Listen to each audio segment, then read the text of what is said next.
일반적으로 사람들은 기독교를 사랑의 종교라 이렇게 부릅니다. 혹은 희망의 종교 아니면 평화의 종교라고도 부르기도 하고 행복의 종교 이렇게 말하는 사람들도 있습니다. 무엇을 얼마나 강조하는가에 따라서 이렇게 분류를 할 수가 있을 것이고, 혹은 기독교라고 하는 종교를 받아들이는 사람들의 입장에서도 또 이렇게 생각을 할 수도 있을 것입니다. 반면에 우리가 이슬람에 대해서 좀 생각을 할 수도 있습니다. 이슬람교는 우리가 안 좋은 면이, 물론 그들도 좋은 면이 있지만은 겉으로 드러나고 부각되는 것이 안 좋은 면이 많기 때문에 이슬람은 극단적인 종교라 이렇게 부를 수도 있고, 아니면 폭력적인 종교, 아니면 독선적인 종교, 우리가 이렇게 충분히 간주할 수도 있습니다. 그래서 그들에 대한 이미지는 공포스러운 종교로 우리는 이렇게 생각을 합니다. 자, 이런 면에서 볼 때 기독교를 두려움의 종교나 공포스러운 종교라고 부르는 사람들은 거의 없습니다. 자, 그럼에도 불구하고 성경은 곳곳에서 두려움을 많이 강조해주고 있습니다. 성경은 곳곳에서 우리에게 경외라고 하는 면에 대해서도 설명을 해주고 있다 하는 것입니다. 우리말로 경외라고 하는 단어는 공경할 경자에 두려워할 외자로 이루어져 있습니다. 따라서 하나님을 경외한다라고 하는 것은 하나님을 공경하고 두려워하는 것을 말합니다. 혹은 하나님을 두려워해서 하나님 앞에서 스스로 절제하고 조심하는 것, 이것을 말하는 것입니다. 그러므로 하나님을 경외한다라고 하는 것은 하나님을 무서워하고 두려워하는 것이 되는 것이죠. 하나님에 대한 두려움과 무서움이 없이는 참되고 바른 신앙이 성립될 수 없다 하는 것을 우리는 구약과 신약 성경에서 곳곳에서 찾아볼 수가 있는 것입니다. 오늘 말씀 속에 또 모세가 나타납니다. 모세에 대해서 설명하는 내용 중에 오늘 하나님에 대한 두려움이 나타나고 있는 것입니다. 그래서 이 모세를 통해서 하나님을 경외했던, 하나님을 두려워했던 이 모세를 통해서 우리의 신앙을 한번 점검을 해보고, 우리들도 진정으로 하나님을 두려워하는 마음, 경외하는 마음이 있는가, 그것을 확인해 보는 시간이 될 수 있게 되길 바랍니다. 먼저 모세를 찾아오신 하나님을 우리는 말씀에서 볼 수가 있습니다. 본문 30절 말씀 다시 한번 같이 30절 같이 읽겠습니다. 시작. 40년이 참에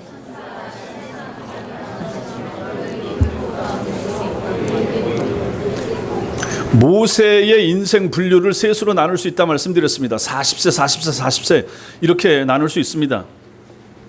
모세의 제1의 인생은 왕궁에서 보냈던 40세까지의 생애가 될 것입니다. 그 다음에 모세의 제2의 인생, 이것은 그 왕궁에서 나와서 쫓겨나서 40년 미디안 광야에서 보낸 시간, 양치기 생활이라고 말할 수 있습니다. 그 생활 끝이 바로 80세가 되는 시점입니다. 이 80세가 되어서 모세는 하나님의 부르심을 받는데, 오늘 30절 말씀이 그것을 보여주는 장면입니다. 이 장면이 기록된 성경이 또 있습니다. 앞으로 넘겨서 출애굽기 3장 한번 보겠습니다. 여기다 표시해 놓으시고, 출애굽기 3장, 창세기 다음에 출애굽기 3장 1절과 2절, 구약성경 84페이지 되겠습니다. 여러분의 성경을 가지고 여러분이 찾으셔야 됩니다. 출애굽기 3장 1절 2절 같이 읽겠습니다. 시작. 모세가 그의 장인 미디안 제사장 이드로의 양떼를 치더니 그떼를 광야 서쪽으로 인도하여 하나님의 산 호렙에 이르매 여호와의 사자가 떨기나무 가운데로부터 나오는 불꽃 안에서 그에게 나타나시니라. 그가 보니 떨기나무에 불이 붙었으나 그 떨기나무가 사라지지 아니하는지라. 아멘. 제가 자주 말씀드립니다. 성경을 그냥 건성으로 읽지 마시고 한 단어, 한 구절도 잘 살펴서 읽으셔야 됩니다. 모세가 하나님의 부르심을 받은 장소를 출애굽기는 호렙산이라고 말하고 있으며, 우리가 오늘 읽었던 사도행전에서는 시내산이라고 기록하고 있습니다. 이것은 각각 다른 두 산에 대한 명칭이 아니라 산맥과 산맥 속에 있는 산봉우리 이름 정도로 이렇게 이해를 하시면 될 것입니다. 이를테면 호렙 산맥 속에 있는 시내산, 이렇게 생각하시면 될 것입니다. 그러니까 같은 장소, 같은 지점을 의미한다고 보면 됩니다. 나이가 80세가 된 모세는 그날도 여느 때처럼 미디안 광야에서 양떼를 치고 있었습니다. 그런데 출애굽기 3장 1절은 그 양떼가 모두 모세의 것이 아니라 모세의 장인인 이드로의 소유라라고 밝혀줍니다. 40년 동안 아마 하루도 거르지 않고 양떼를 쳐왔겠지만 그 가운데 모세의 양이라고는 단 한 마리도 없었던 것입니다. 80세 나이에 자기가 가진 소유라고는 하나도 없었던 모세는 그야말로 인생은 빈손으로 왔다가 빈손으로 돌아가는 게르솜, 즉 지난주에 살펴왔던 것처럼 나그네인 것을 아마 모세는 날마다 몸으로 체험하면서 살아갔던 것입니다. 그날따라 모세는 자기 장인 소유의 양떼를 몰고 시내산 근처에까지 이르렀다가 불이 붙은 떨기 나무 한 그루를 보았던 것입니다. 신기한 것은 우리도 아는 것처럼 나무에 불이 붙으면 불이 타면서 점점 나무가 재가 되고 나무가 점점 없어져야 마땅한 거 아니겠습니까? 그런데 그렇지가 않았다 하는 것입니다. 80세가 된 모세가 보기에 그런 장면은 처음 봅니다. 나무에 불이 붙었는데 그 불은 계속 타고 있고 나무는 그대로 계속 있었던 것입니다. 오늘 본문은 여기 가시나무로 표현하고 있지만은 출애굽기 3장에서는 이게 떨기만 나무로 나타나고 있습니다. 번역이 좀 다르게 되었지만 역시 같은 나무입니다. 가시나무라고 불러도 되고 떨기나무라고 불러도 괜찮습니다. 가시나무는 키 작은 가시 덤불을 말하는데 다른 용도로는 전혀 사용할 수가 없고 그저 땔감으로만 사용될 수 있는 정도의 그 광야에서 아주 흔한 보잘것없는 나무에 불과합니다.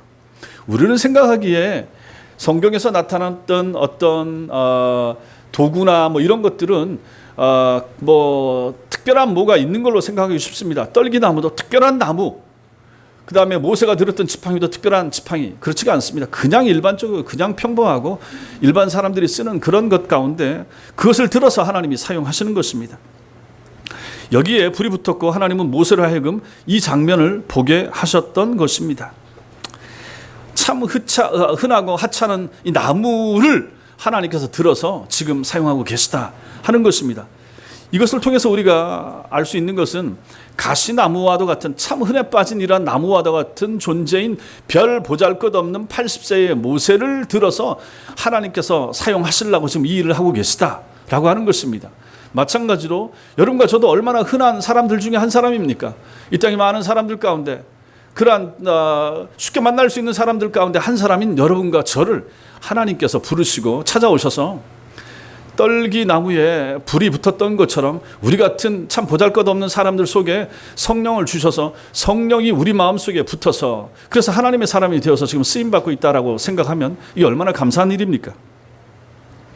우리가 읽은 사도행전 본문은 그 불꽃 가운데 천사가 나타났다라고 표현하고 있는데 출애굽기 3장 2절에서는 여호와의 사자가 나타났다 이렇게 기록을 하고 있습니다. 여호와의 사자를 줄임말이 천사입니다. 하나님이 보내신 자라는 의미죠. 사람들은 흔히 생각하기를 천사라고 말하면 무슨 천사가 하얀 옷을 입고 등에 날개가 붙어 있는 모습으로 생각하곤 하지만 실제로 우리 성경에는 그런 모습으로 잘 나타나지 않습니다.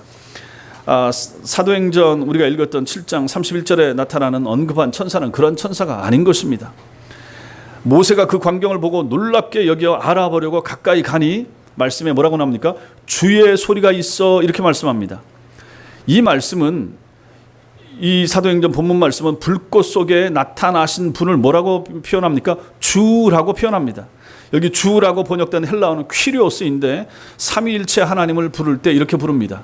주는 삼위일체 하나님인 거죠. 그리고 출애굽기 3장 3절과 4절 한번 보겠습니다.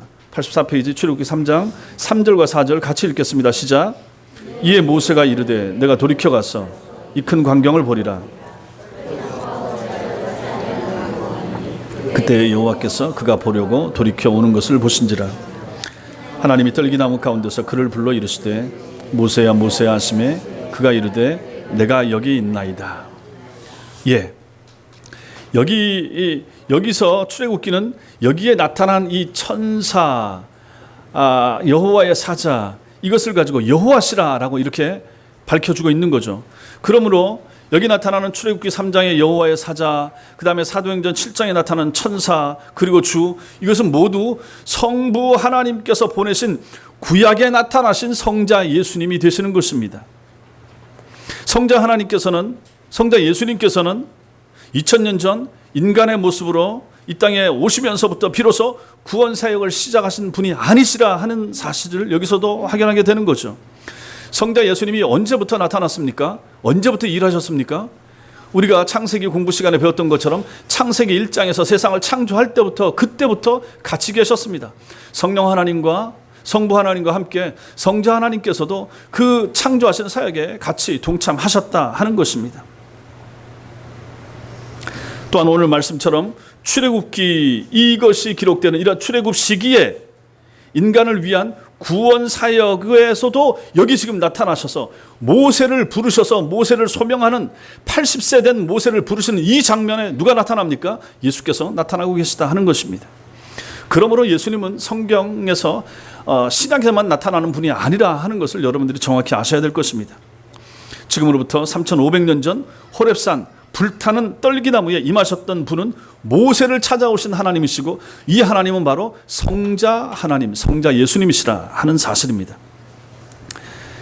자, 그런데 이 하나님을 모세가 만나고 있습니다. 오늘 사도행전 7장 다시 넘기셔서 사도행전 7장 32절 같이 읽겠습니다. 시작. 나는 내 조상의 하나님 즉 아브라함과 이삭과 야곱의 하나님이라 하신데 모세가 무서워 감히 바라보지 못하더라. 가시나무 떨기에 붙은 불꽃 가운데서 하나님의 음성이 들리는 순간 모세는 그만 무서움에 두려움에 사로잡히고 말았습니다. 얼마나 무서웠던지 분명히 불꽃을 자세히 보기 위해서 불꽃 앞으로 다가갔음에도 불구하고 더 이상 모세는 불꽃을 바라보지 못하고 말았던 것입니다. 거기에 하나님의 음성이 들리고 그 앞에 엎드렸던 거죠. 감히 고개를 들지 못했던 것입니다. 그리고 저 앞부분에 출애굽기 3장 6절에 보면 거기서 모세가 얼마나 두려웠던지 스스로 얼굴을 끌어 그렇게 두려웠다 이렇게 묘사해주고 있습니다. 여기서 여러분과 제가 한번 생각할 것이 있습니다. 지난주에 살펴본 것처럼 모세가 80세가 된 지금에야 비로소 하나님을 만나고 알게 된 것이 아니라는 사실입니다. 지금 이 장면에서 모세가 처음 하나님을 만나는 것이 아니었습니다. 태어나서 최소한 3년, 4년 동안 어머니의 집에서 어머니의 젖을 먹으면서 모세가 자랐다고 말씀을 드렸습니다. 그 어머니 품에서 양육된 모세는 그때 이미 그의 어머니 믿음 좋은 신실한 어머니 요게벳으로부터 자신의 정체성과 하나님에 대해서 듣고 배워서 이미 하나님에 대해서 알고 있었다 이렇게 말씀드렸습니다. 그 어린 아이임에도 불구하고 1살짜리, 2살짜리, 3살짜리, 4살짜리 아이를 엄마가 자기 품에 안고 젖만 먹이겠습니까? 여러분들은 그렇게 안 키우셨지 않습니까? 그 어린 아이한테 우리가 아이에게 옹알이를 시키고 뭐 엄마 아빠 따라 하게 했듯이 그 믿음 좋은 모세의 어머니는 그때부터 이미 하나님에 대하여 그 아이를 낳았을 때 아름다운 아이임을 보고 즉 하나님의 은혜 가운데 하나님의 계시하심 가운데 이 아이가 놀라운 일을 하리라라고 그 어머니와 아버지는 알고 있었다 하는 것입니다. 그러므로 그 아이를 품고 젖을 먹이면서 어찌 그냥 먹였겠습니까? 네가 누군지, 네가 히브리 민족이고 네가 하나님을 통해서 하나님 앞에서 해야 할 일이 있으며 저 밖에 있는 사람들은 그 어린애가 뭘 알아듣겠습니까? 라고 우리는 생각할 수 있겠지만 그럼에도 불구하고 그 어머니는 모세에게 이것을 가르쳤다 하는 것입니다. 우리는 다 종살이를 하고 있다. 종으로 살고 있다. 그런데 하나님이 너를 통해서 하실 일이 있을 것이다. 너는 하나님의 백성이다. 너는 하나님의 사람이다. 그때를 준비해야 된다라고 젖을 먹이는 동안 가르쳤을 것이라 하는 것입니다. 이 가르침을 받고 그 아이가 3살, 4살 되어서 이제 바로의 공주로 왕궁에 들어갔을 때 거기서 애굽의 문물을 배우면서 40세가 되기까지 자랐지만은 그는 자기의 정체성에 대해서 한 번도 놓쳐본 적이 잃어버려 본 적이 없다 하는 것입니다. 그래서 40대 됐을 때 지난 시간에 배웠던 것처럼 밖에 있는 종살이 하고 있는 그런데 애굽 관리에게 매맞고 학대당하는 그 사람을 자기의 동족으로 그가 알고 자기의 동족을 괴롭히는 애굽 사람을 쳐서 죽일 정도로 그런 마음, 뜨거운 마음이 있었다라고 하는 것을 보면 이 사람은 분명히 자기 자신에 대해서 정확히 인지하고 있었다 하는 것을 우리는 알 수가 있는 것입니다. 40세의 모세에게 하나님 신앙이 있었다는 말입니다. 어머니가 가르쳐줬던 그 어린 시절의 그 신앙과 그 가르침이 그의 40년 동안에 사라지지 않고 오히려 더 불타게 만들어줬던 거죠. 그 무모하게 한 사람 애굽 관리를 쳐 죽인 그 일은 어리석은 일이었습니다. 그 일이 실패로 드러나고 마침내 그것 때문에 미디안 광야로 도망할 수밖에 없었습니다. 미디안 광야로 도주해서 이제 나그네의 삶을 한순간에 왕자에서 양치기의 삶으로 전락하고 말았지 않습니까? 그러면서 그가 무엇을 했다고 그랬습니까? 거기서 두 아들을 얻었는데 그 두 아들의 이름을 게르솜과 엘리에셀로 지어준 거죠. 게르솜, 나그네. 아, 인생이 나그네구나. 내가 나그네로 지금 살고 있구나. 나그네 인생에 대해서 깨달아 알게 된 거죠. 그리고 나서 나그네에게 필요한 것이 무엇인가? 도움이 필요하죠. 어떤 도움이 필요합니까? 하나님의 도움이 필요한 거죠. 그래서 둘째 아들의 이름을 엘리에셀이라 붙였다. 이렇게 말씀드렸습니다. 하나님만이 자신을 도울 수 있다 하는 것을 자신의 삶을 통하여, 광야 인생, 광야 삶을 통하여, 광야에서의 40년 삶을 통하여 모세는 이것을 뼈저리게 느꼈던 것입니다. 그렇다면 모세의 마음에서 하나님이 잊혀진 순간은 거의 없었을 것입니다. 한순간도 하나님에 대해서 잊은 적이 없습니다. 궁전에서 40년도 마찬가지일 것이고 광야 40년도 마찬가지일 것입니다. 이렇게 80년을 살아온 모세를 지금 오늘 하나님께서 불꽃 가운데서 그를 찾아와서 만나고 계시다 하는 것입니다. 그래서 오늘 불꽃 중에 임하신 하나님을 체험하던 그날 하나님께서 모세에게 하신 말씀 그 자체는 실제로 전혀 놀랄 내용이 아니었던 것입니다. 뭐라고 말씀하셨습니까? 나는 내 조상의 하나님 아브라함과 이삭과 야곱의 하나님이라고 하나님이 자기 자신을 PR하셨습니다. 떨김나무 불꽃 가운데 오셔서 하나님께서 자기 자신을 소개하셨습니다. 만약 그날 모세에게 나타난 하나님이 평소에 모세가 알던 하나님과 다른 하나님이었다 그러면 모세가 그 하나님을 두려워하고 무서워한 것은 충분히 있을 수 있는 일이었을 것입니다. 그런데 그날 모세에게 나타나신 하나님께서는 이미 평소에 모세가 알고 있던 하나님, 조상 대대로 믿어온 하나님, 자기 어머니가 자기가 젖을 빨 때 알려준 그 하나님, 아브라함과 이삭과 야곱의 하나님으로 분명히 모세는 알고 있었다 하는 것입니다. 그렇다면 모세는 그 떨기나무 불꽃 같은 가운데 찾아오신 하나님을 전혀 무서워하지 않았어야 당연하지 않겠습니까?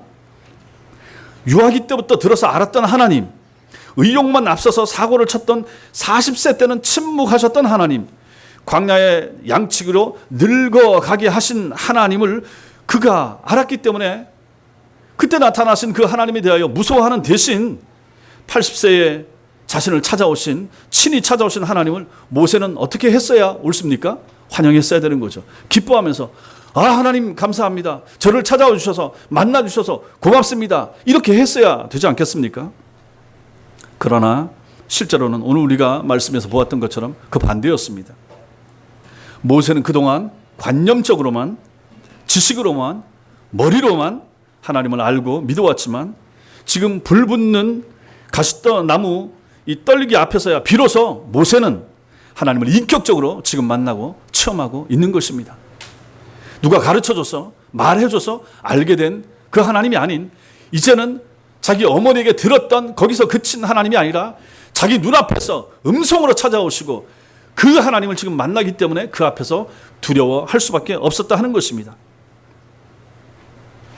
이사야서 6장 5절에는 이사야 선지자가 예루살렘 성전 안에서 하나님을 만나던 순간을 기록을 하고 있습니다. 그 순간 이사야가 이렇게 탄식을 합니다. 화로다 나여 망하게 되었도다.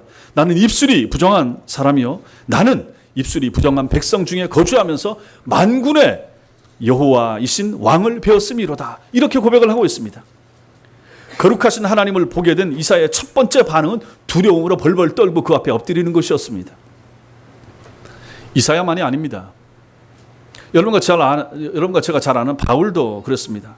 본래 바울은 예수 믿는 사람들을 찾아내고 잡아가두고 넘겨주는, 핍박하는 것을 자기 일생의 사역으로 그렇게 알고 잘못 알았던 거죠.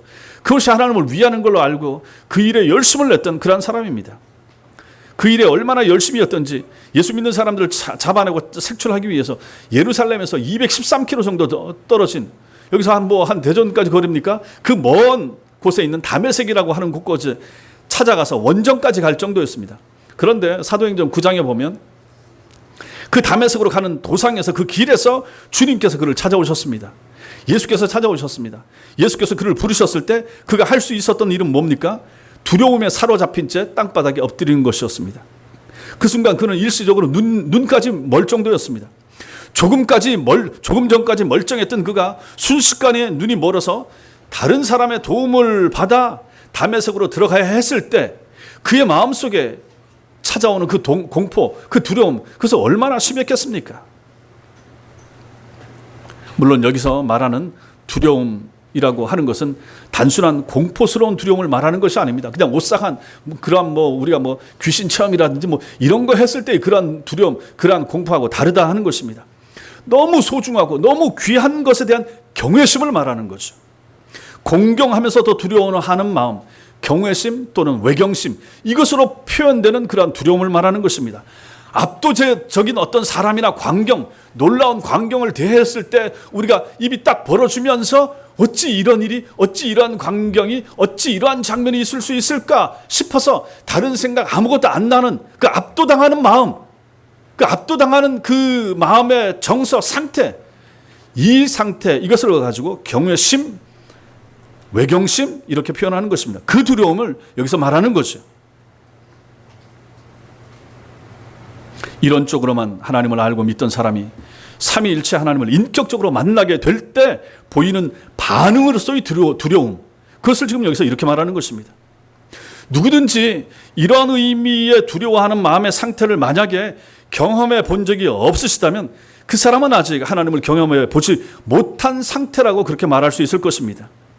물론 하나님을 인격적으로 만난 사람이 하나님에 대한 두려움보다 자신을 향한 하나님의 사랑을 먼저 느낄 수도 있습니다.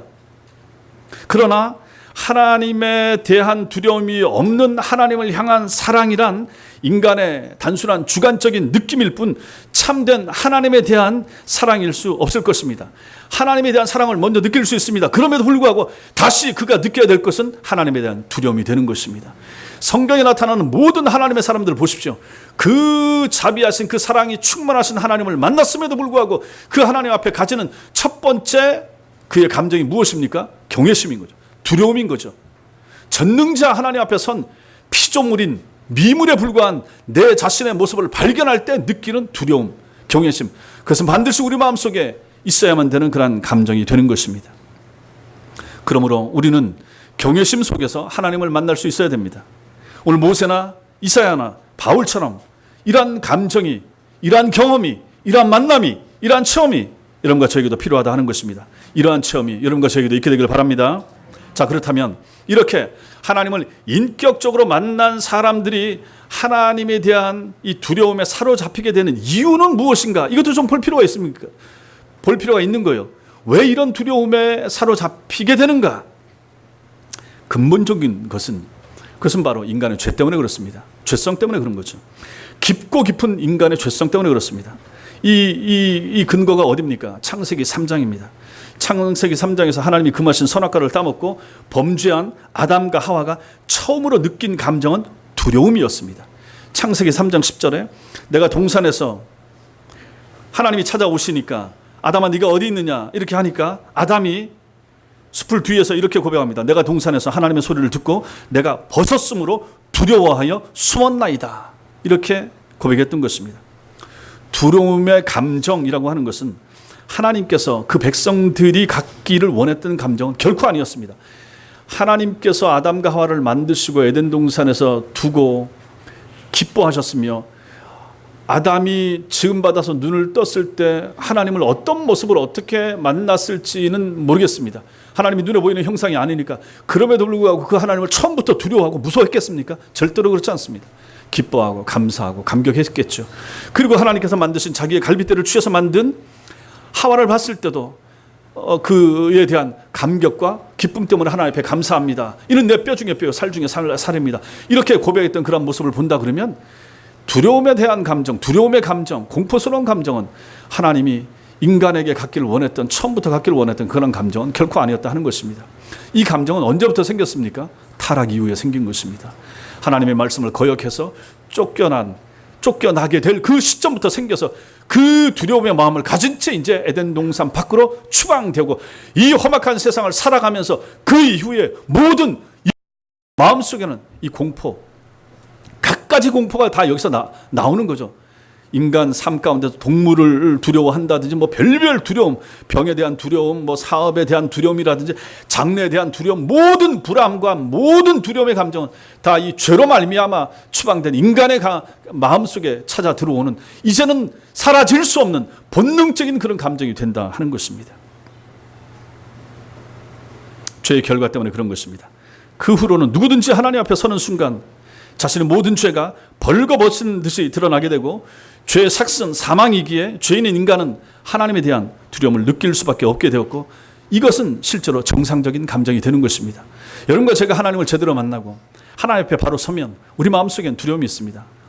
하나님, 내 죄를 다 아시는 하나님, 내 모든 과거를 아시는 하나님, 다른 사람은 아무도 몰라도, 아는 사람이 없어도 하나님만은 아십니다 라고 하는 내 연약함, 내 지금도 버리지 못한 나의 악습이나 잘못된 것이 있을 때 아무도 다른 사람은 모른다고 해도 하나님만은 아십니다 라고 하는, 그래서 그 하나님 앞에 두려움을 갖게 되는 이러한 감정은 어쩔 수 없다. 이것이 있는 것이 오히려 필요하고 그것이 성도의 모습일 수가 있다 하는 것입니다. 중요한 사실은 죄로 인해서 하나님을 두려워할 줄 아는 사람에게 역설적이게도 하나님께서는 무서운 심판자가 아니라 예수 그리스도 안에서 인간의 죄를 용서해 주시는 사랑의 하나님으로 다가와 주신다라고 하는 사실입니다. 두려운 하나님, 경외의 하나님을 만난 사람이 진정으로 사랑의 하나님, 날 아껴주시는 하나님, 내 생애를 책임져 주시는 하나님으로 느낄 수도 있게 된다 하는 것입니다. 이 두려움에 대한 감정 없이 그냥 이 사랑의 하나님만 느낀다 그러면 이것은 잘못된 그러한 감정이 되는 것입니다. 정상적인 신자의 정서 상태가 아니게 되는 것입니다. 그러므로 단 한 번이라도 하나님을 두려워해 본 사람만이 예수 그리스도 안에서 인간의 죄를 용서해 주시는 하나님의 구원과 사랑을 바르게 이해할 수 있으며 하나님의 그 사랑에 자신의 삶으로 보답하려는 마음이 생기게 되는 것입니다.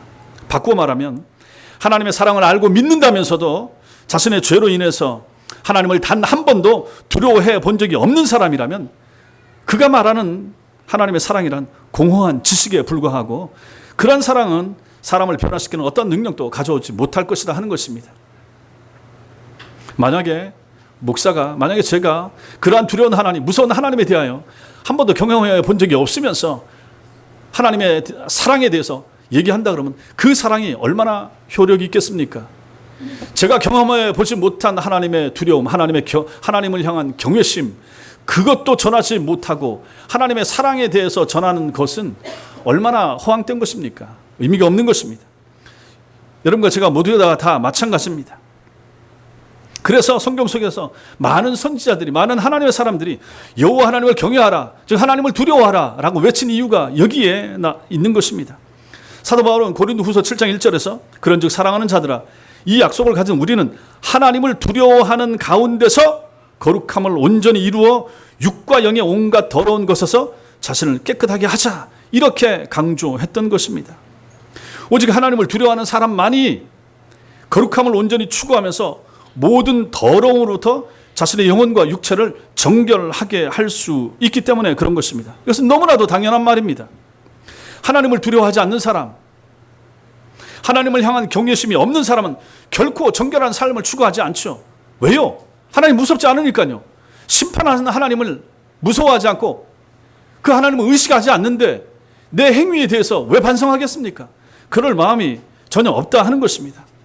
모세와 바울, 그리고 예수님의 제자들이 하나님의 거룩한 도구로 쓰임 받을 수 있었던 것은 그들이 모두 하나님을 사랑하는 사람들이었고, 또한 하나님을 사랑하기에 진심으로 하나님을 두려워할 줄 아는 그러한 사람들이었기 때문에 그런 것입니다. 그래서 성도 마음속에는 이 두 가지 감정이 다 있어야 되는 거죠. 하나님을 향한 사랑의 마음과 하나님을 두려워하는 마음, 경외하는 마음, 이 두 가지가 다 있어야 되는 것입니다.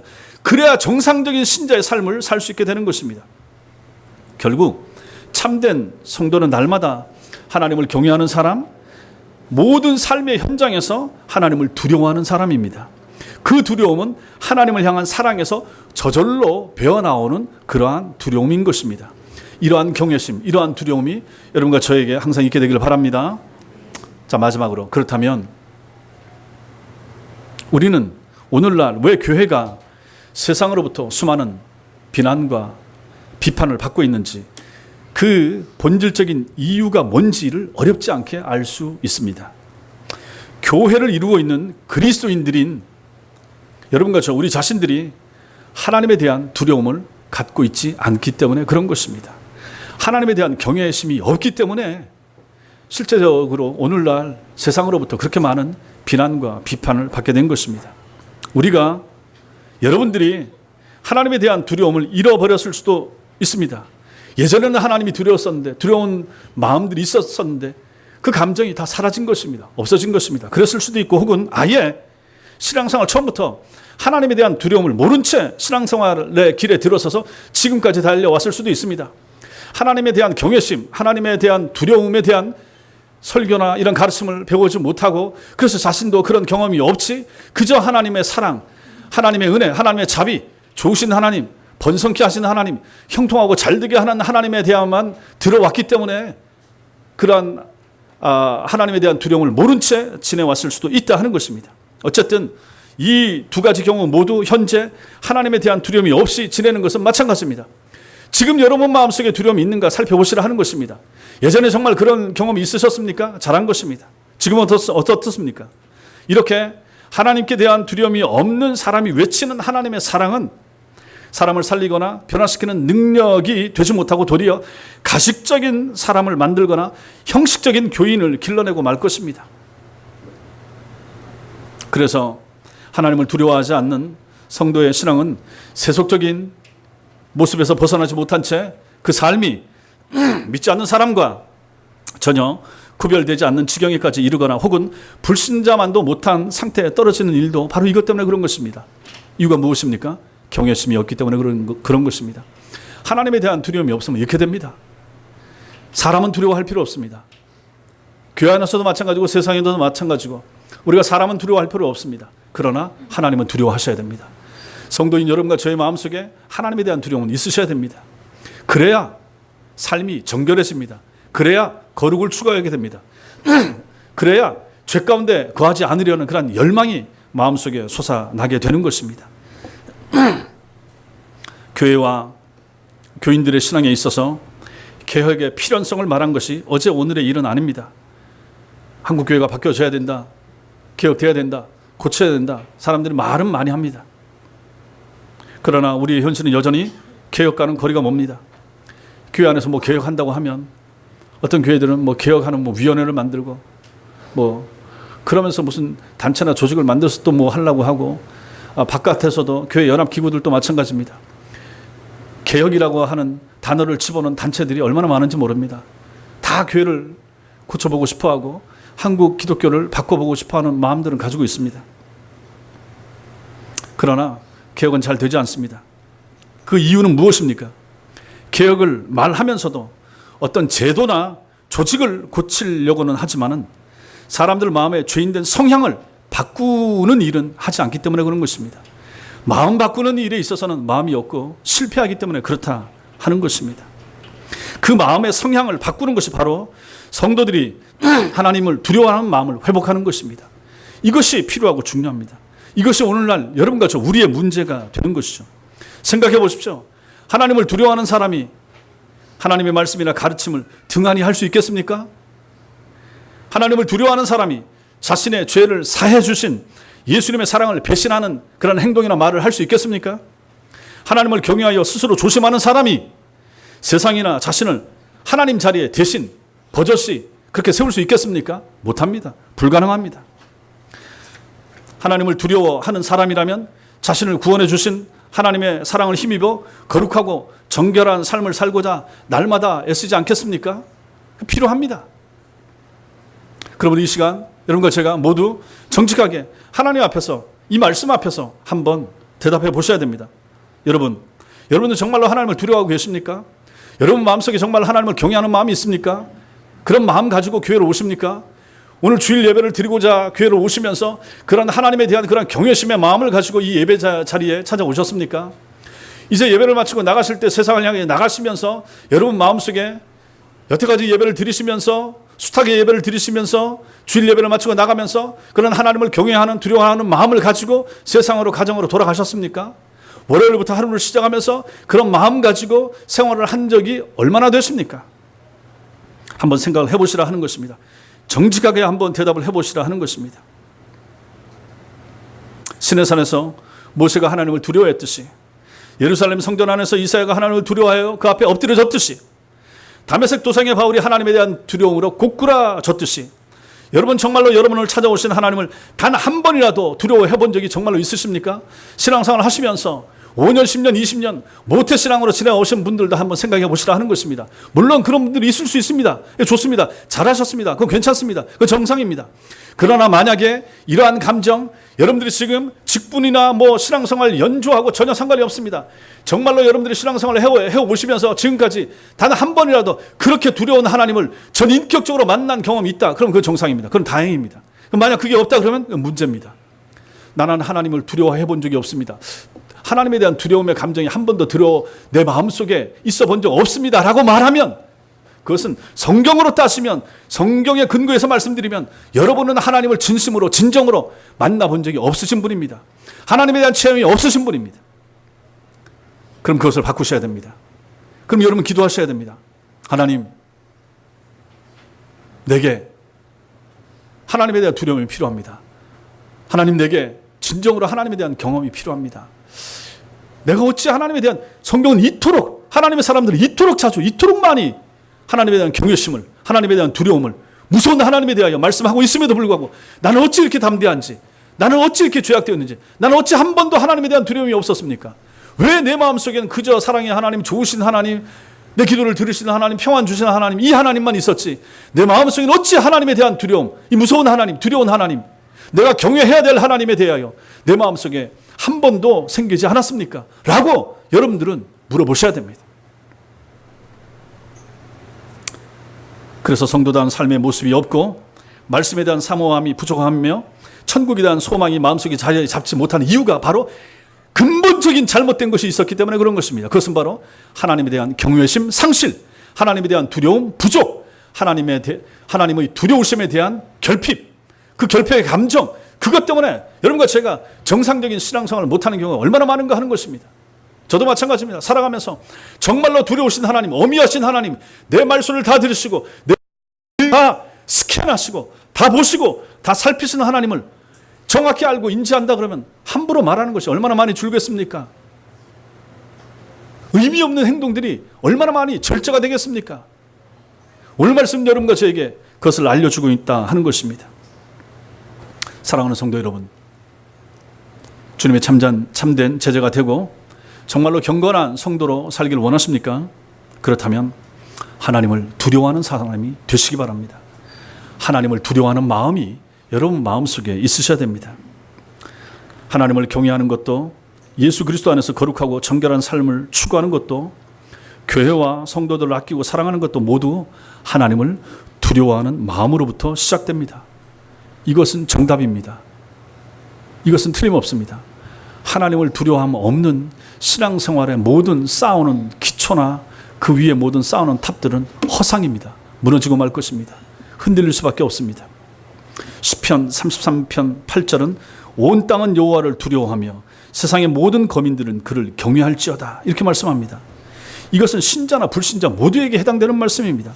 여호와를 두려워하라라고 말합니다. 세상의 모든 거민들은 그를 경외하라라고 시편 기자는 강조합니다. 잠언 13장 13절은 말씀을 멸시하는 자는 자기에게 패망을 이루고 계명을 두려워하는 자는 상을 받는다, 이렇게 말씀합니다. 계명을 두려워하는 자, 말씀을 두려워하는 자, 십계명을 두려워하는 자 상 받습니다. 틀림없습니다. 반드시 그대로 될 것입니다. 잠언서 14장 16절은 지혜로운 자는 두려워하여 악을 떠나나 어리석은 자는 방자하여 스스로 믿느니라. 이렇게 살아가는 사람들이 얼마나 많습니까? 불신자들은 말할 필요도 없고 신자라고 하는 교회 안에 있는 사람들도 지혜가 없어서, 하나님을 아는 지혜가, 믿는 지혜가 없어서 하나님을 두려워함이 없으며 그래서 악을 떠나지 않는 경우가 얼마나 많습니까? 어리석은 자는 방자하게 행합니다. 하나님 없는 사람, 하나님을 두려워하는 마음이 없는 사람, 방자하게 자기 마음대로 자기 뜻대로 누구의 말도 안 듣고 그렇게 살아가는 사람이 얼마나 많습니까? 하나님을 두려워함이 없기 때문에 세상에 얼마나 수많은 악들이 일어나고 있습니까? 불신자들은 제해 두고라도 신자들 가운데 일어나는, 신자들의 가정에서, 신자들의 직장에서, 신자들의 삶 가운데서 일어나는 부정과 부패, 비리는 얼마나 많습니까? 왜 그렇습니까? 두려워하는 마음이 없기 때문에 그런 것입니다. 하나님을 향한 경외심이 없기 때문에 그런 것입니다. 인격적으로 자기의 신앙생활 가운데 두려운 하나님을 한 번도 체험한 적이 없어서 그런 것이 아닌가 하는 것입니다. 그렇다면 하나님을 두려워하는 마음을 회복하셔야 됩니다. 그것이 필요합니다. 하나님을 두려워하는 사람이 하나님 말씀에도 순종할 수 있게 되는 것입니다. 이러한 하나님을 향한 경외의 마음이 있는 사람들을 가지고 성경은 성도라 부릅니다. 거룩한 무리가 누굽니까? 거룩을 위해서 힘쓰고 애쓰는 무리입니다. 거룩은 히브리어로 카도시입니다. 분리입니다. 구별되는 것입니다. 왜 구별하고 왜 분리합니까? 왜 구별돼야 됩니까?